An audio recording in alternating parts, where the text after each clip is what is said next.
So sine of 0 is 0. Sine of pi by 2 would be 1. Square of that also would be 1.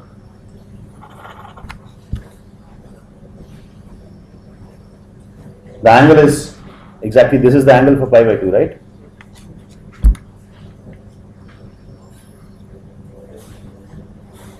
Yes?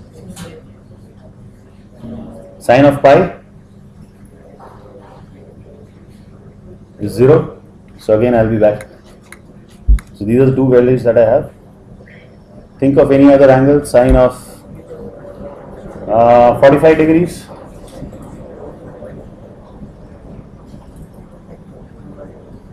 Is 1 by root 2. So sine square will be 1 by half.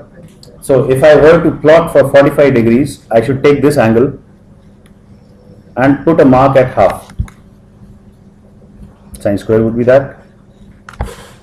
If I were to plot for 90 plus 40, 135 degrees, that would also be half. That means it's just the mirror image of that one. It's exactly symmetrical. Would be there. I could take for each and every angle and see that varies between 0 to 1. So all I have to do is to plot something like this.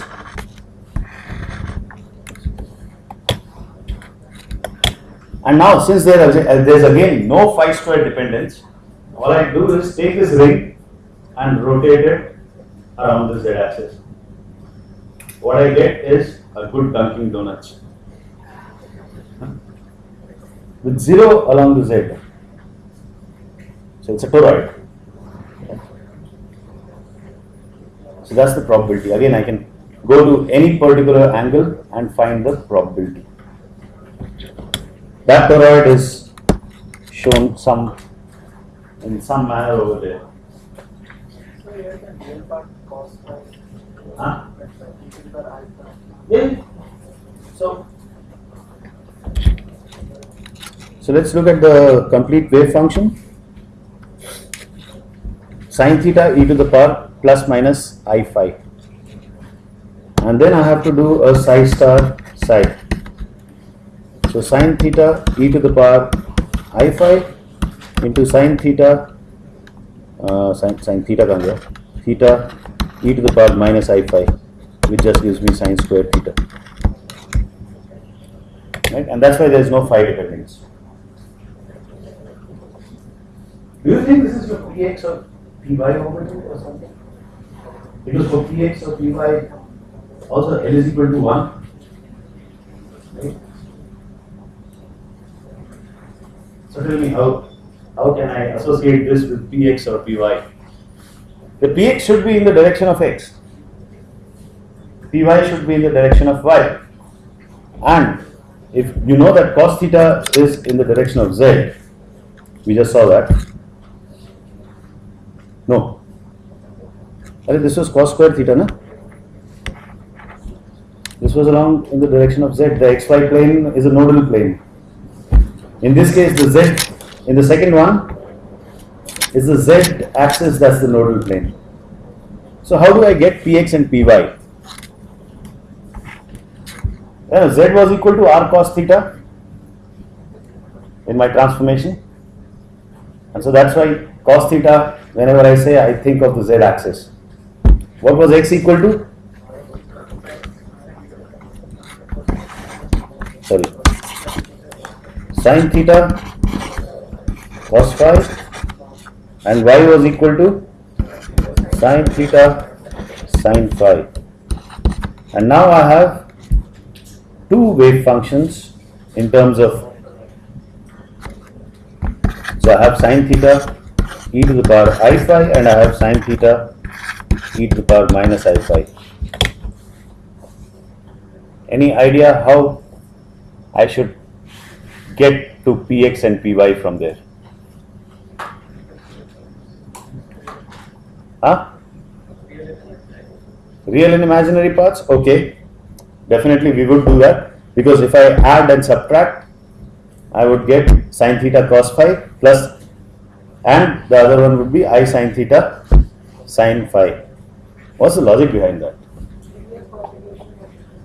Linear combination, great, but it's an acceptable wave function only when for the same eigenvalue, right?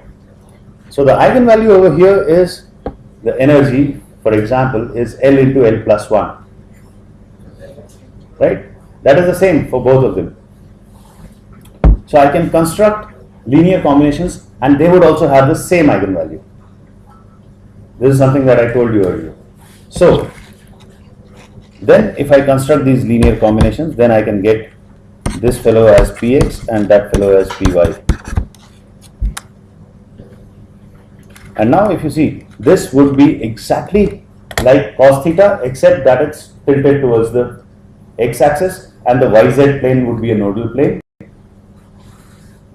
And sin theta of sin phi would lie along the y-axis with the xz plane as the nodal plane.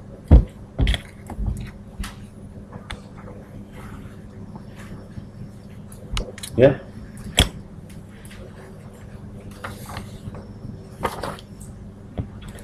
You want to try the next one? The equation over here is 3 cos squared theta minus 1.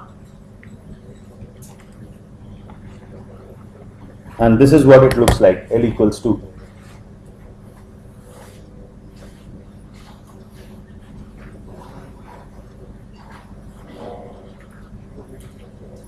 All you need to do is to take theta from the z-axis and put down the values that you know best. The zeros and the ones. Oh no, not 1 in this case, it's 3 cos squared theta minus 2, right?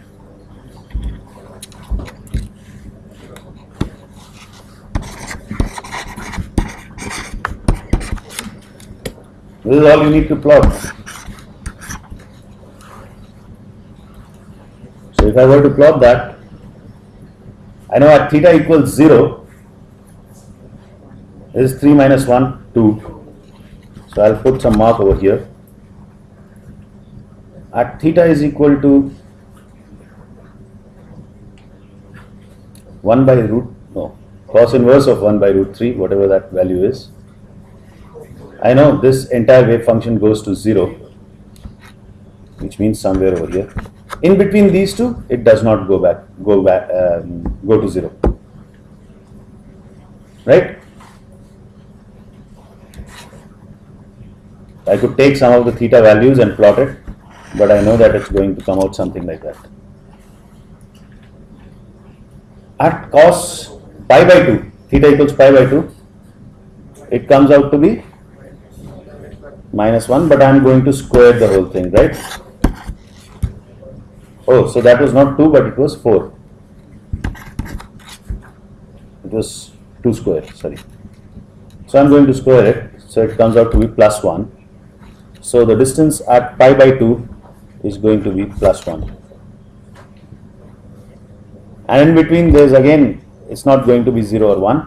You could verify that it goes something like this, a smooth function. I don't have to worry about the region from pi by 2 to pi because it's going to be symmetrical. But do this exercise because it will help you to plot these functions and you're sure going to receive some question on plotting. That's what it looks like, and then you rotate it about the z-axis from 0 to 2 pi, right? And you get that. You get the thing that has been shown over here.